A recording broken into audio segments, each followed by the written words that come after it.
జై భీమ్ మిత్రులారా, మిత్రుడు గోవింద్ నాయక్ అనేక సామాజిక ఉద్యమాలలో పనిచేసిన వ్యక్తి, విద్యావంతుడు. చేవెళ్ళ నియోజకవర్గం నుంచి పోటీ చేస్తూ ఉన్నాడు. ఈ పోటీ అనేది ఎందుకు వచ్చిందనే విషయాన్ని ఈ నియోజకవర్గంలో ఉన్నటువంటి ప్రజలందరూ కూడా ఒక్కసారి ఆలోచించాల్సిన అవసరం ఉంది కదా. జనం మనది, బలం మనది, ఓట్లు మనవి, కానీ అధికారం వాళ్ళది నడుస్తూ ఉంది.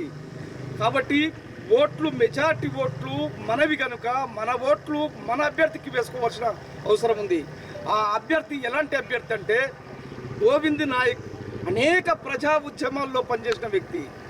మా తండాలో మా రాజ్యం అనేటువంటి నినాదాన్ని మోసుకొని లంబాడా ఆదివాసి గిరిజనులకు న్యాయం చేసినటువంటి వ్యక్తి, అత్యంత నిజాయితీపరుడు. ఇలాంటి వ్యక్తిని రేపు చేవెళ్ళ నియోజకవర్గంలో మీరు గెలిపించుకుంటే రాబోయే కాలంలో ఈ 5 సంవత్సరాలలో ఎలాంటి అభివృద్ధి జరుగుతుందో ఒక్కసారి ఆలోచించండి మిత్రులారా.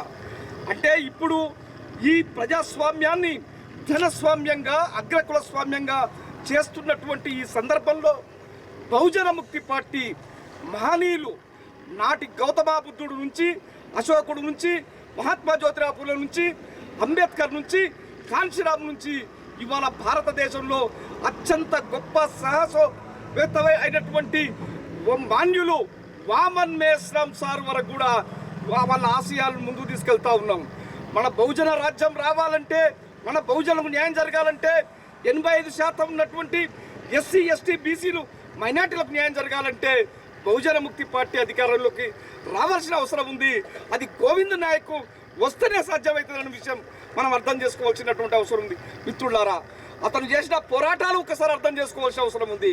అతను తండాల కాదు, ఊరులో కాదు, హైదరాబాద్, ఢిల్లీ వరకు కూడా అనేక ఉద్యమాలు చేసినటువంటి వ్యక్తి. కాబట్టి మీరు తప్పనిసరిగా మంచం గుర్తుకే ఓటేయాలి. తప్పనిసరిగా ఓ ఎస్సీ, ఎస్టీ, బీసీ, మైనార్టీ, ఓ మత మైనార్టీ సోదరులారా, అతన్ని గోవింద్ నాయకుని మీరు గెలిపించాల్సిన చారిత్రక బాధ్యత మీ పైన ఉంది.